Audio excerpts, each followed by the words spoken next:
This Friday, we have Big Time Wrestling returns to Marion County Armory in Fairmont, West Virginia, with WWE Hall of Famer, the hardcore legend Mick Foley, plus ECW Originals Raven and the franchise Shane Douglas. The Patriot will also be there, and Big Time Wrestling champion Flex Armstrong, and more. You can meet Mick and all of the stars from 6 to 8 p.m., bell time at 8, so make sure you go and get your tickets there. It will be at the new Fairmont Armory. Also this Friday in Ranson, West Virginia, it's Ranson Rebellion. There will be Cedric Alexander, Eric Darkstorm, Jason Kincaid, and TJ Phillips.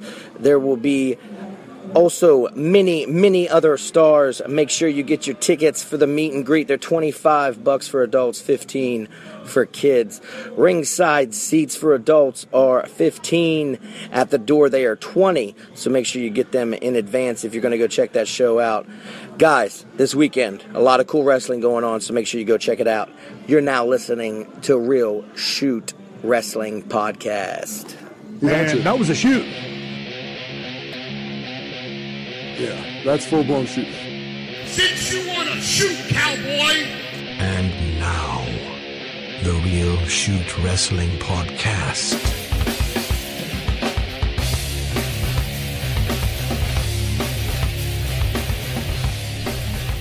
Alright, here we are, Real Shoot Wrestling, episode number 8, episode Ocho.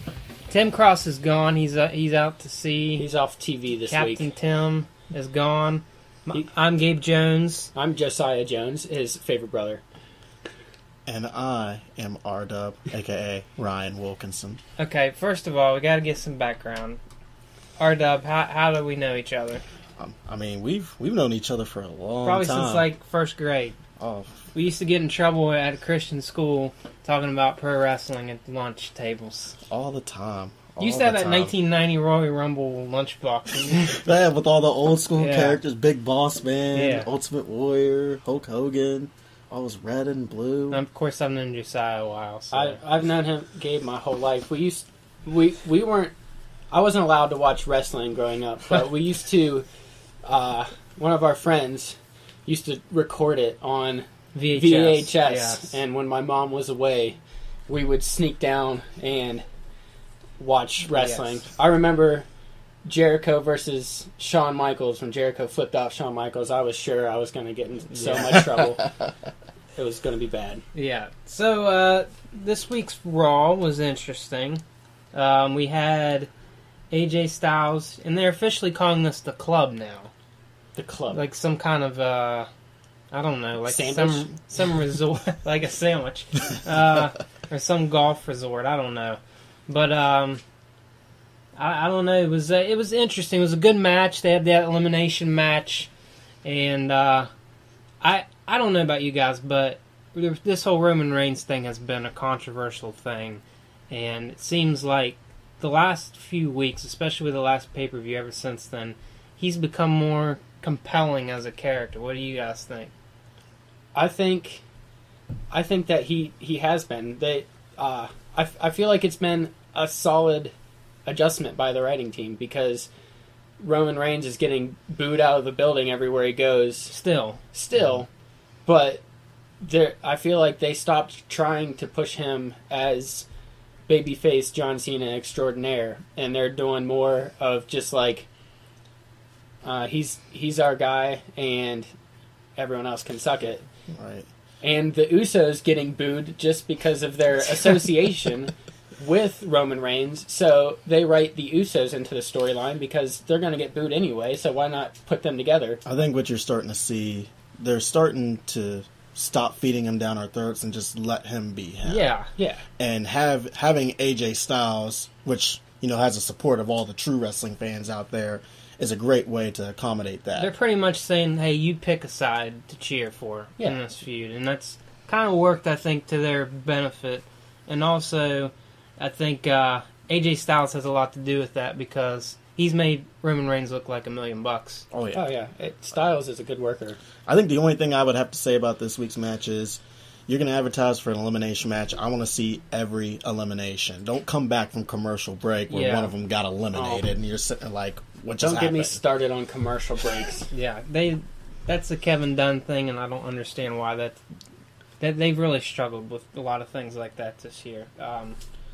But another storyline continued on Monday, and it's pretty much the $15,000 jacket versus the potted plant named Mitch. Mitch is more over than Roman Reigns. And it's Mitch. Mitch, no, that's a recycled name from the Spirit Squad from a few years ago. You know, I mean, but what do you guys think of the feud? I think the feud is starting to pick up. I mean, even though we are talking about a jacket and a plant, that's just a side story to what we're about to see. SmackDown here. Spoilers, fast forward if you don't want to hear, but there's a straight jacket involved on Thursday, so... Oh, God. So, it's definitely, they're teasing the Extreme Rules thing, and I guess, I don't know, fans are probably a little skeptical about that because of the last time Ambrose teased all these extreme weapons and then never used them in the match. Couldn't get the chainsaw started. Yeah. I mean, I think if they're going to go that way, extreme, I think you can have... There's so many different possibilities you can open up with that kind of match. I mean, you can make an Extreme Rules match. You can make it a straight jacket match where you have to put your opponent in a straight jacket and you can beat the crap out of them. I don't think I've ever seen that. I mean, it could be a first time for everything. Get creative. I'm waiting for the stipulation winner gets the show. Oh, yeah, the Ambrose Asylum versus Highlight Reel. This is classic Jericho where he doesn't need a title to be relevant. And Dean Ambrose, one of the hottest baby faces, and probably the hottest one. Yeah, I would set say. up against maybe the best heel in the company right now, Jericho. Definitely. One of the guys that got a really good reaction and then big up and comer is Big Cass on Monday night, who I think has used this opportunity to really improve himself on the microphone. He's they've always looked at Enzo Amore as the guy that is the microphone guy, but I mean, Big Cass has really come really far in these last couple weeks. He delivered on both of his promos that he's had since Enzo has been out, and Vince McMahon is salivating. Oh yeah, 7 foot tall. Kevin Nash. He sees Scott Hall. He sees this Psycho big man. Sid. Yeah, Oh, yeah. He loves the big man, and eventually Enzo's going to have to be his manager, I guess, because Vince is going to grab him and run. Which wouldn't necessarily be a bad thing per se. I mean, when Enzo comes back, of course, they're going to be in the tag title feud. I mean, that you can tell. The only thing I'm worried about is Vince is going to fall in love with him so quickly that by SummerSlam we've got Enzo versus Big Cass. And they break the... They break it up too easy. I don't think... That's a team that can draw money right now. Yeah, they will draw money. I don't see them splitting up right away. I mean, it was just a... I'm just saying Vince likes to fall in love with those guys. Hopefully, if they ever do go that route with Big Cass, they leave them as friends, kind of like Dean and Roman Reigns are still friends, but they're just... kind of separate from each other. I still see manager role for Enzo. I think Enzo as the mouthpiece would be great for him. But he's improved in the ring greatly. Yeah, his in-ring skills are definitely not a strong suit, but I could definitely see him being a manager, especially if he gets knocked in the head anymore. Exactly. But he's a good mouthpiece, so he will be in the company Corey Graves style as long as he wants to be. Maybe I don't know about Corey maybe Graves not. style. Just he'll have a place to talk for as long as they let him. No, you can't teach that. That's for sure. And one guy that does not lack an in-ring skill, Sami Zayn, actually won a match this week against The Miz. I can't remember. I mean, he seems like he's putting a lot of guys over in his first little run here. Put Kevin Owens over. He's put a couple other guys over. That makes sense from his underdog role standpoint. Right. Like he was in NXT for how many years, just putting people over before he That's true, won. but it's kind of like a Bray Wyatt thing where you got to win every now and then, or people aren't going to take you seriously. I don't care what anybody says. Wins and losses matter. They do matter. They do matter. I know that Tim Cross might not agree with that, but I just hope I do Tim Cross proud right now. I know you're listening, Tim, and I'm sorry if I offend you in any way. But if you're at August and you're trying to watch baseball, you're going to be more likely to watch your team if they're in playoff contention or not. Oh, they better be in playoff contention. Yeah. So Yeah. I mean, don't tell me wins and losses don't matter. And I like the Fatal 4-Way that they set up. Yeah, I mean that's going to be good. I'm not crazy about a Fatal 4-Way, but I am excited about the people in the Fatal 4-Way. I think for once they actually have the Miz in the right Oh yeah, spot. he's for been this booked match. really well this year. I mean, when AJ Styles came in, they set those two up together, and the Miz really came into his own. I think when that happened, He might be heel number 2 right behind Jericho. he might be heel number 2 behind Maurice. Oh, I'm still waiting for that French talk Oh between yeah, Cesaro that'll and be Maurice. great. Oh yeah. Cesaro's almost the odd man out in this Fatal 4-Way where, people love him, but he doesn't. Well, then that might be a good reason to put the belt on him, though. Yeah. I think what you're going to see is I think Miz will drop the belt, but which direction do they want to go is the question. Yeah. I don't think they put it on Owens or Zayn right now. One of them is going to screw the other one out of the belt, Right. put them through a table, something, and then I don't know who gets pinned, but I think Miz will probably And walk away with the belt again. all four of these guys, at least Cesaro, Zayn, and Owens, are going to be involved in Money in the Bank. Oh, yeah. So Actually, it would not surprise me if all four are involved. yeah, I'd like to see Cesaro take Money in the Bank. maybe if he John loses. Cena too. Oh, well. Oh, don't. We're not talking about that right now. Okay, so yeah, we'll move on from that. It's notable that Dana Brooke debuted Yes. on Raw, Yes. Indeed. NXT. But- They keep on mentioning this new era, and they've not really named it anything. But these call-ups that have happened so far have really, aside from maybe Apollo Crews, has really contributed really well. Who do you think? And I mean, alongside with AJ Styles and Gallows and Anderson, who do you think has been so far the best newcomer this year? I would have to say AJ Styles right now. Yeah. I mean, What about NXT call-ups? NXT call-ups, I mean, Baron Corbin, he's starting to come around. Yeah. He is starting to come around. I mean, I understand the feud with Dolph Ziggler. It's actually been a good feud. He's made Baron look really good. Baron's been better talking. I mean, I can see Baron Corbin as a threat. Who has a down the better road. finisher than Baron Corbin right now? I mean, He has one of the most protected finishers in the business right now. and if you get the right guy in it, it looks beautiful. But But I'm Dolph telling can you, sell. I'm telling you right now, and I've noticed on the internet the last couple of weeks, people are like, they better not be setting Baron Corbin up for the Undertaker. I mean, people are already anticipating that because they have this Braun Strowman syndrome. I think. You know what I kind of would want to see right now? I kind of want to see a face Bray Wyatt Yeah. taking on Baron Corbin. Well, I mean, I think that they were leading to that because they had him turn face right after Mania, Right. Bray Wyatt. So, Bray Wyatt could just stay healthy. but then who do they put over? Does Bray lose again? That's a tough call. I mean, I think that would be a good Mania match. Bray Wyatt versus Baron Corbin, and then figure out. It could be if at they that play point. it right. They've got to build Corbin up a little bit more. But as far as the Dana Brooke, I mean, I've always been a fan of Dana Brooke, and actually I've heard different people say, why didn't Bayley get the call up yet? In due time. In due time. That's another thing, and Tim disagrees with this, but they've got to sell tickets for NXT, Well, yes. and Bayley is a big draw for that. That's why they've kept Balor down. Yeah. I mean he's And a if you big draw call- for that. If you call people up from NXT too fast, then who are you going to go watch? We went to NXT 2 years ago, and Last year and this year. well, I was saying we had probably 4 or 5 people from NXT called up on the main roster, and you can thin out a roster pretty fast if you call. I mean, they called up Enzo and Big Cass. Oh yeah. They called up Baron Corbin. They called up Sami Zayn. So that's some star power that they're missing in NXT right now. People don't understand that, and people talk about the brand split, but the NXT is a brand. Yeah. So it's they its own have brand. to Sell tickets. maintain and sell tickets, and that's hard when you call every single person up. Right, it is. Even though some of them deserve to be up. But then also, it also becomes the developmental aspect. I mean, NXT is a developmental. We will see new talent in NXT that will carry you the have brand American down the road. Alpha.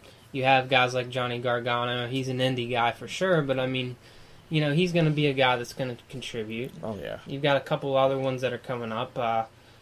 What's his name's daughter? Tully Blanchard. Tully Blanchard's daughter. Oh, I mean, yeah. that's going to be something to watch. And she didn't look bad in the squash match against Nia Jax at all. And look, I mean, that's how Sasha and that's how Bayley, that's how they all started. Exactly. All of them. Next to Triple H at Mania. Right. Now, they lasted. There's a couple guys that got released last week, and we should talk about this. We're not going to talk about El Torito or Hornswoggle. I mean, No. I don't really. That's not. WLCs. We're short on time, so. So I will mention Wade Barrett, Damian Sandow, and Alex Riley. I wouldn't say any of those were surprising, because I saw Wade Barrett coming in. Wade Barrett wasn't technically released. He just decided not to renew his contract, but Yeah.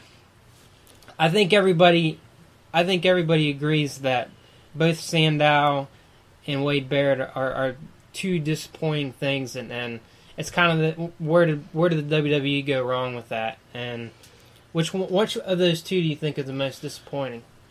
I would have to say Sandow, to be honest with you. I mean, Wade Barrett had opportunities. The problem with Wade Barrett was he just kept getting Injuries, hurt. yeah.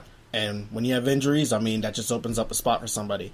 Sandow's case, you come out with the intellectual savior. Yeah. And then, Which was a good gimmick. it was a good gimmick, but it was like Similar to Triple H's original gimmick. I felt like the writers didn't know what to do with it at the time. No. And then they gave him so much stuff that was really just crap, to be honest. Mm-hmm. And he made it work. Yeah. The stuntman gimmick was supposed to be a one-off thing, and next thing you know, he's the most over guy in the company. I just really wish they would have had a payoff for that gimmick between him and Miz. Because they could have done a lot more with that. It fizzled out. I mean, in a way it did, but I think they just rushed it. Yeah. And then, of course, he did Macho Man with Axelmania. And that was over until the whole Hulk Hogan thing, and they stopped that dead in its tracks. But it was like you couldn't find one thing to make it work to keep him on TV. And I mean, my lasting image of him is going to be him getting thrown out by Shaq. yeah, I mean, Shaq threw Damian Sandow out of the Battle Royal.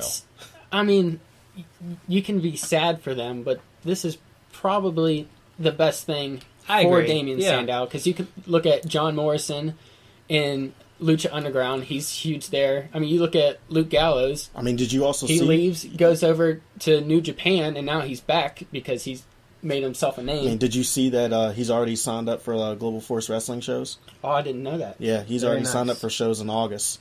But yeah, it's not necessarily a bad thing for him, because he's got a name now, and he can go out on the indie circuit, and if he builds up his name enough, he can end himself back up. There's a lot of these guys from like the 2010 era, and like 2008 to 2010, like guys that came up from them there that just really didn't work out. That was an era that just really didn't produce a whole lot of stars. And that's where I was actually talking to my cousin about this the other day. He was talking about how come they always rely on older stars for Mania. And it's like, well, look at the last 5 to 7 years. Who has emerged as the big star? I have a few. I mean, there's a few things they've been down on their luck. Daniel Bryan, obviously the injury. I mean, Seth Rollins happened. Injured. But I think also they've kind of been a little triggered, a little gun shy about not wanting to pull the trigger when it comes to putting guys over when it's time to. I mean, you've seen that with Bray Wyatt.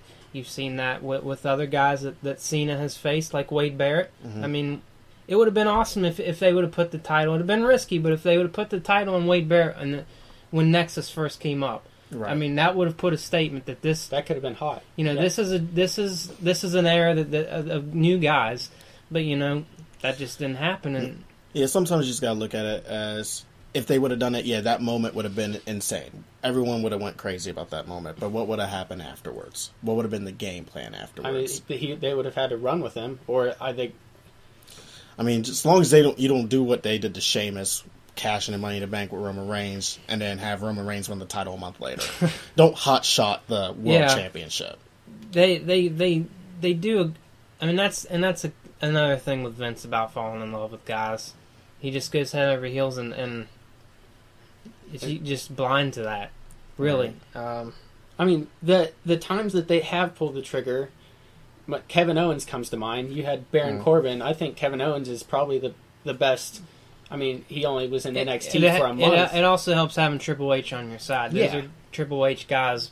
These guys coming up with NXT. There's big plans for Kevin Owens. He won he beat John Cena very first night out there. But then what? But what happened after that? I mean, Cena buried him, but at the same time, he didn't bury him. But that's my point. Is Cena has to put some guy over on a long-term feud. Eventually, he has to do that. It's time for him to do that. If they want to pass the torch, he has to be the guy. And they say wins and losses don't matter, but Cena wins 95% of his matches. Exactly. And honestly, Cena's going to win the 16th title this year. It's coming. Yeah. It's possible. I don't know. They might keep him with the U.S. title or something. Who knows? Ryback's another guy that might be let go. I mean, that thing is just... That's a delicate situation. They put all his items on clearance on the Shop Zone. It's delicate, but mostly because... And I call this the Jeff Jarrett syndrome. CM Punk had it too, where you think you're bigger than you really are. And they think they're Hulk Hogan, but really they're Owen Hart. I mean, when you go back to Ryback, though, after the Nexus angle, the whole angle with John Cena, CM Punk, and him, that was a great opportunity to utilize him. But what happened after that? But that was also because John Cena was hurt that they put him in there. Yeah, and that actually shows that they actually had trust in Ryback at the time. But then CM Punk saying, "Oh, Ryback works too stiff," and the crowd I don't really care about that. I mean. He's worked in Japan. He knows what stiff is. Oh, yeah. I think if you work with Nakamura ever, you know what stiff is. I mean, Ryback wasn't the most efficient guy in the ring. I mean, nobody says that, but big guys aren't efficient in the ring. He was in there to mess people up. He was a spectacle. I mean, Vince loves those big muscle guys. Is a spectacle. They're not going to be a ring technician. No. Right. They're going to clothesline people and knock them out. So... We talk about ring technicians, but what we really need to talk about is this network special coming up in June that they have called Bash at the Beach, which is almost to the week the Bash at the Beach 20-year anniversary of the NWO. I'll just put that out there. Not that anything will happen, but they've named a couple matches: Brock Lesnar versus Kevin Owens. You have John Cena versus Shinsuke Nakamura. And Charlotte versus Asuka. I mean, those three matches right there, people are already saying that right there is better than Mania. Well, Payback was better than Mania. Yeah. I mean, true. But do you think that those matches, I mean, people will say that, you know, Lesnar doesn't really make anyone else look good other than maybe Cena and Rollins. It doesn't make them look competitive. Do you think Kevin Owens will have a competitive match with Brock Lesnar? I think it'll be more competitive than what Lesnar has had, but I still see Suplex City reigning supreme over Owens. And that plays right into Kevin Owens' "I'm the victim" thing. Yeah. So I think he'll get a couple moves in, but if they're bringing Lesnar back, they want to make him look as invincible as they can.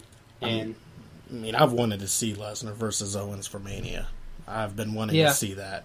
So just to wet my beak a little bit and see this at this Bash at the Beach, I'm all for this. I'm excited for Charlotte and Asuka. Yeah, you want to talk about stiff. Asuka bloodied, what's her name's, Dana Brooke's nose last week. Or not Dana Brooke, the other blonde. Emma. No, it wasn't Emma. I don't know. It was on NXT. Random blonde. But it wasn't Eva Marie. We wish it was. No, it wasn't. It was not Eva Marie. Her face is plastic. It wouldn't bleed. But you know, Charlotte's gonna have the title there still. Right. I mean, it would be kind of cool to see the women's champ versus women's champ. Oh, title versus title. I mean, that would be versus nice. title. I mean, that is something nice to see. I mean, Charlotte had a great match against Paige, who had a great showing on Raw Paige for once. Yeah, Paige did have a good showing. That is one person that does not get utilized. Right? People have forgotten about Paige. Paige, Emma, talk about people that are underutilized, and they put Natalya in there, taking up other divas' time. Now, this is one thing that has been brought up I think Dave Meltzer mentioned this past week, and a way to utilize. I mean, there's a lot of divas that can. I hate saying divas. I'm sorry. Women. The women. There's a lot of wrestlers that are female that can work right now, and he mentioned, bringing the tag team element into it.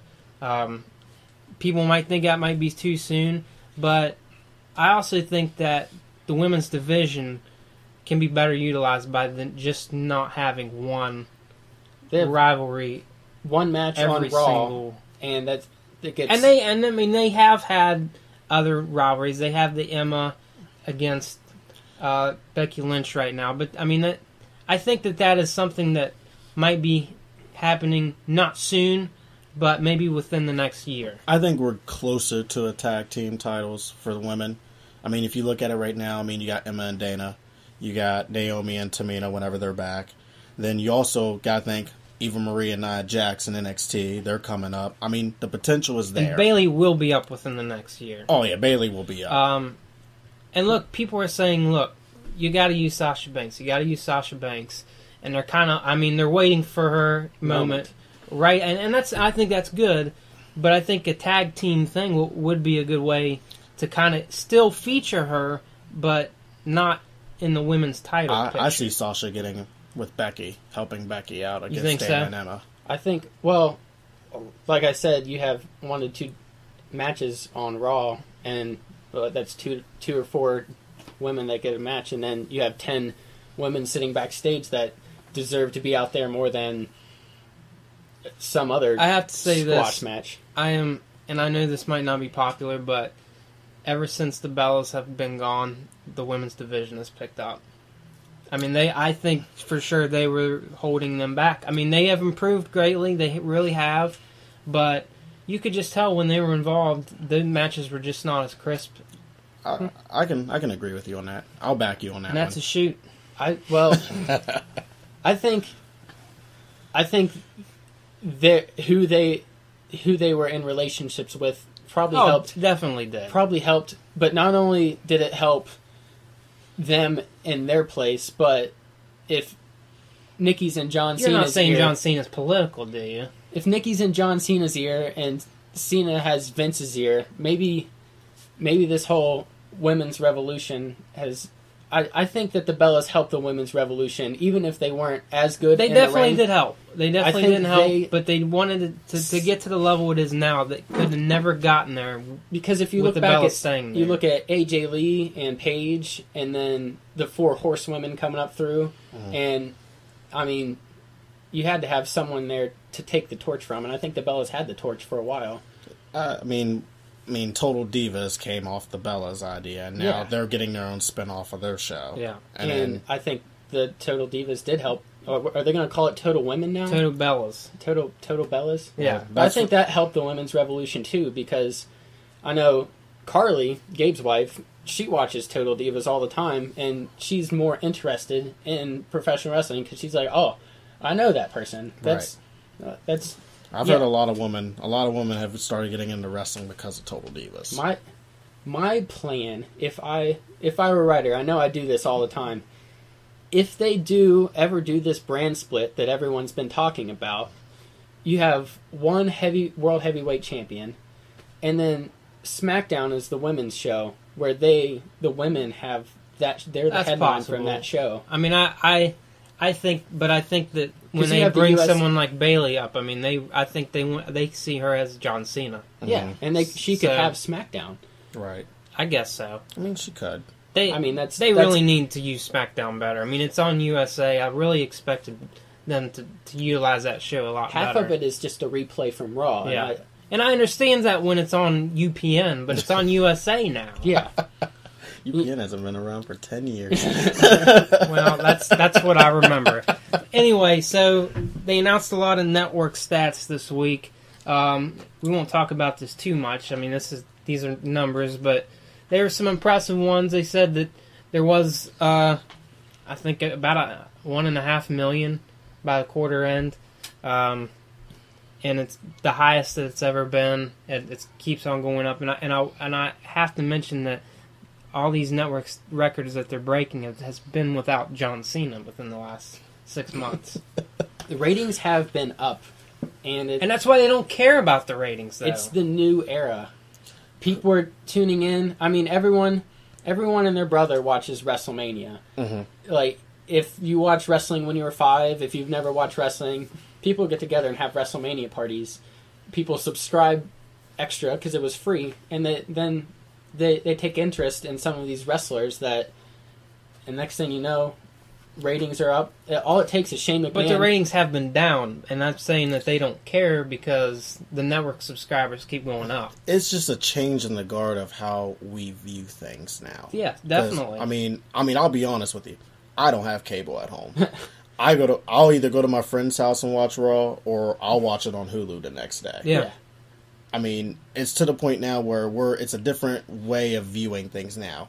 You want to keep the subscriber counts right where you need it to be, or right where you want it to be, just to keep the people entertained, because people are going to turn to your whatever you want to watch. Like, it's just like watching Netflix. If you want to watch Orange is the New Black, or if you want to watch, what's another show on Netflix? Breaking Bad. Breaking Bad, No. or not Breaking Bad. House of Cards. House of Cards. That's what I was trying to think of. Sorry. You tune to those things whenever you want to watch it. Yeah. That's what it's coming to now. It's whatever you want to watch it. And they are starting to look at those stats when it comes to generating the revenue number. I mean, they've done this with music, with streaming. They've started using that to gather the number for selling gold records, and now they're doing this with ratings. And when you factor all that in, the number is not that bad. Right. I mean, it really isn't. But 1.5 million times 10, they're rolling in a lot of money. But once again, like you said, the way that they view these numbers has to change. Mm-hmm. It has to evolve because the media, the way people view media, is changing as well. Right. One of the things that we viewed this past weekend was the Ring of Honor Global Wars show. And it was a good show. For those of you that watched it, it was probably one of the better indie shows of the year. But one of the most notable things that happened was Adam Cole joining the Bullet Club at the end. Super kick party. I mean, how many was there at the end? Like 30? 51. It was like 51. It was 51 when they super kicked the cameraman, and that was it. What was so funny about it, they had a super kick counter. Yeah. And during the Bullet Club's match, there were no super kicks by Bullet Club. But you interfere in Jay Lethal and Colt Cabana's match. Which was a good match. It was a great match, and then you just had super kicks galore. Super kicks for everybody. Now, I want to talk about this, and I don't want to just stop talking about the Global Wars pay-per-view because it was good. You guys have to go watch that. But I watched, and if you go to the network right now, they just put on the Click documentary. Ooh. And I want to talk about the comparisons of the Click and the Bullet Club. Because when the Click separated and part of them went to WCW, one of the things that they prided themselves on was ruling 2 wrestling companies at once. The Bullet Club is kind of doing that now. They have New Japan with Kenny Omega. They have Adam Cole running Ring of Honor. They have AJ Styles running the WWE version. They even have Finn Balor down in NXT. Have we seen anything like this since the... I mean, we obviously haven't seen anything like this since the Click, but is there something that you watch? I mean, they do this Too Sweet sign just like the Click. NWO? Yeah. Do you see them becoming that powerful like the Click was? There's a great chance of that. Great chance. I mean, I think they already have that power in New Japan. I mean, I think the power in the indies, they've taken it over. Yeah. I mean, anything Ring of Honor, New Japan, anything like that, you put Bullet Club on it, everyone's there. It's starting to happen in WWE. The question becomes, will the WWE casual fan gravitate to it? Yeah. If they gravitate to it, it's done. If they don't, then it may not. It'll have an influence, but it won't be as influential. I'm talking like even about creative control. Do you think that eventually Vince would say, "Hey, these guys know something"? I mean, the way that Jericho can come in and pretty much book his own angles. Do you think that Vince would ever trust them to do that? I mean, I think it's a long shot for right now, but I think they're earning that trust right now. they definitely have to earn the trust because Vince is kind of a homer. He likes his own guys, and I still think deep down inside he sees these people as outsiders, and he's very. He likes to bury outsiders to show his company's better. But that's changed a lot in the last year because you've got guys coming in like Samoa Joe and Eric Young, AJ Styles, guys that before they would say, okay, you've got to change your name to Kevin Owens. You've got to change your name to Finn Balor. Ever since Samoa Joe's come in, they've decided, you know what? You sell more merchandise with your real wrestling name. Mm-hmm. So I think that whole attitude towards indie guys has changed. And they'll sell more network subscribe. Like, if everyone in Japan knows the Bullet Club's in WWE, Nakamura. They're going to get the WWE network. And, I mean... This is where, like, loyalty comes into play. Because when, back then, I mean, we were young pups back then, but you were either a WWE person or you were a WCW person. Yeah. You either like DX or you like the NWO. Yeah.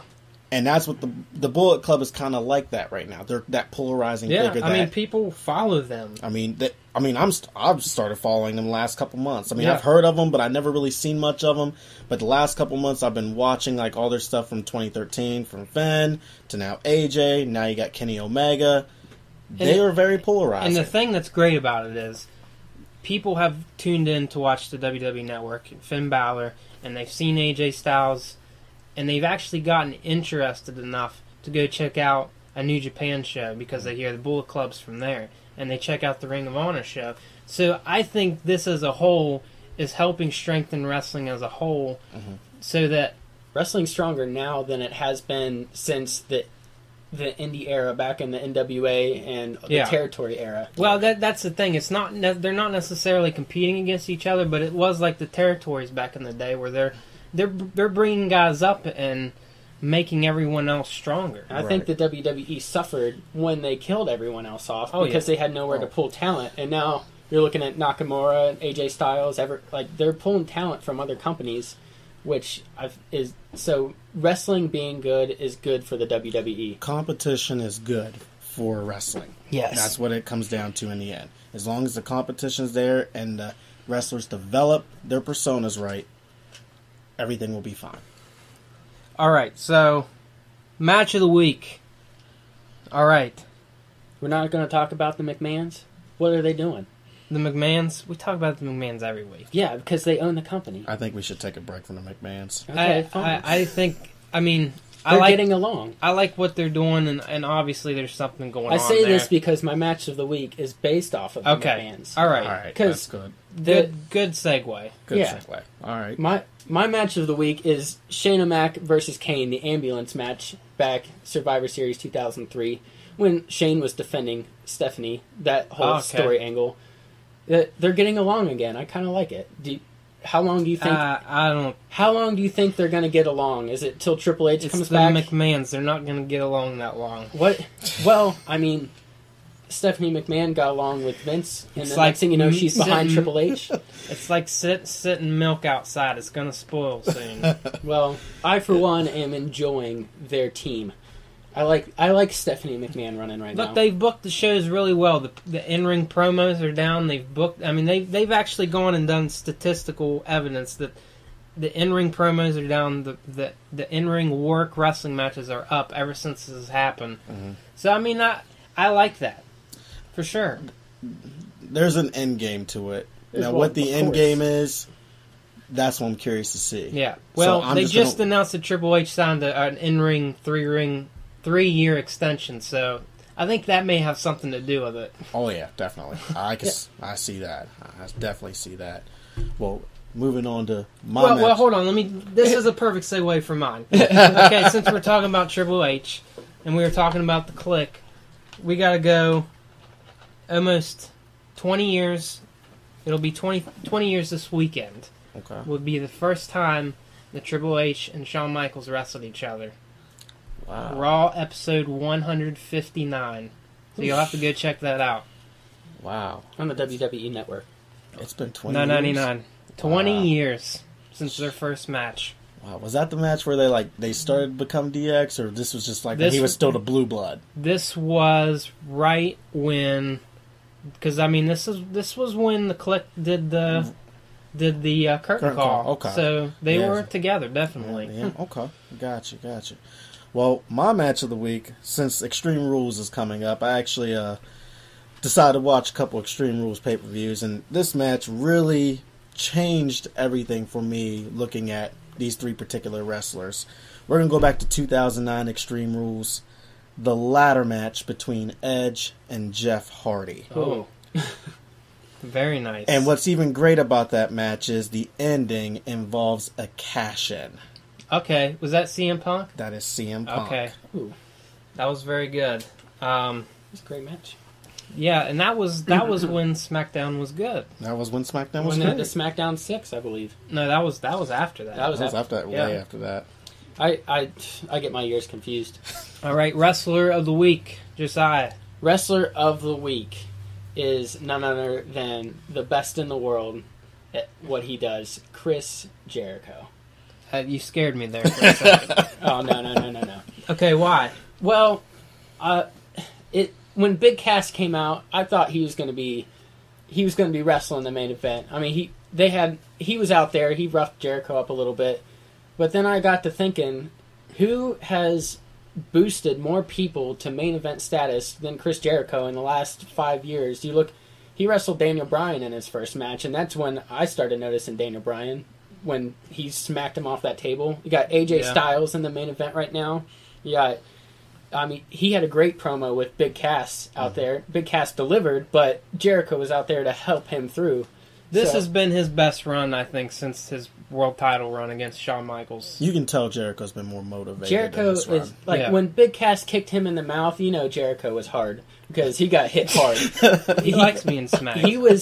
He's old school, and he likes getting in there, and I think he prides himself on taking people like Big Cass from NXT, and next thing you know, he's main eventing Raw. Yeah. Even though Dean Ambrose even though there wasn't a match. Yeah. That'll happen eventually, don't worry. No, it was a good tease. It was a good All right, tease. R-Dub, who's your wrestler of the week? I had to really think hard on this one because I was debating between two guys, but I'm actually going to go out of the box. Okay. How far out? We're going to go far out. We're going to go to another promotion. All right. Okay. We're going to go back to that Ring of Honor Global Wars. Okay. This guy, I was actually very impressed watching him, but you need to watch Cheeseburger. Cheeseburger. My boy. Cheeseburger actually had a great match. He got a pinfall. I mean, The Addiction. I like The Addiction too, but him, Cheeseburger, Liger, and The Addiction. Jushin Great Liger, match. man. Check it out. I don't get outside of the WWE very much because I don't have time like Gabe does. Gabe just holds his kid on his lap and watches wrestling all day. It's a good thing. But the Ring of Honor Global Wars show, that was like, you notice people, and yeah, it was a great show. Like, Cheeseburger, he may be in the WWE someday. I don't know. I mean, you look at Seth Rollins, Daniel Bryan, CM Punk, they all came from Ring of Honor. Shinsuke Nakamura came from New Japan. I mean, these are shows you want to check out because you never know who's going to be up there one day. All right, my wrestler of the week, Adam Cole, the newest member of the Bullet Club. Look, when those lights went out, Adam Cole tweeted a picture of him and AJ Styles a few weeks ago, and it made my brain start turning around a couple times. And so I kind of assumed it would be him, but when those lights came on and he had that Bullet Club shirt on, man, I don't like men, but that looked good. It just looked like he belonged. It kind of had like a Hogan NWO. It did. It really did. And that was just one of those moments. It reminded me a lot of when the Nexus came in and invaded. That whole last 10 minutes. Yeah, they did everything. They just took over. They super kicked the ring announcers. They super kicked the cameraman, the whole front row. They super kicked the ring post. Steve Corino in a mask. They went in, and like you said, Nexus tore the ring apart. Yeah, they did everything but super kick the ring. They even super kicked the Young Bucks' dad. Yeah. I'm sure they, after the broadcast ended, they super kicked everyone in that arena. It they stopped at 51 on the broadcast, but they're probably still super kicking people. They're a hot commodity right now, Oh, yeah. and they're worldwide. Yeah, They are taking over. so that'll be interesting to see.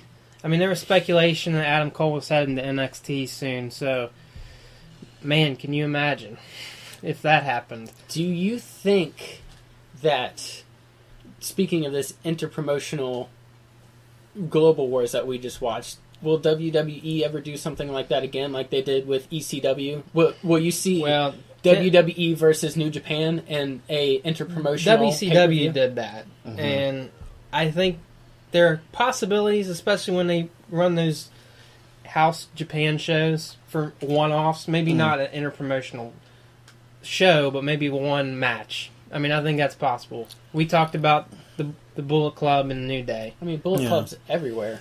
I mean, it could happen, but not anytime soon.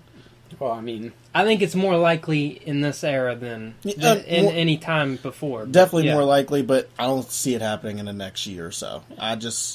Let's see how that plays out. I would watch that, though. Oh, I mean, we all would. We all would, definitely. So, hey guys, thank you for checking us out. If you haven't already, subscribe to us on iTunes. Give us a nice review. We'll give you a shout out if you do. 5 stars preferably, that would be nice. Thank you guys for joining us. Will Tim be back anytime. next week? If he's not We'll be back. under the sea, Tim left as a heel. He's coming back as a face. I highly doubt that. All right, you guys have a good week. Yep.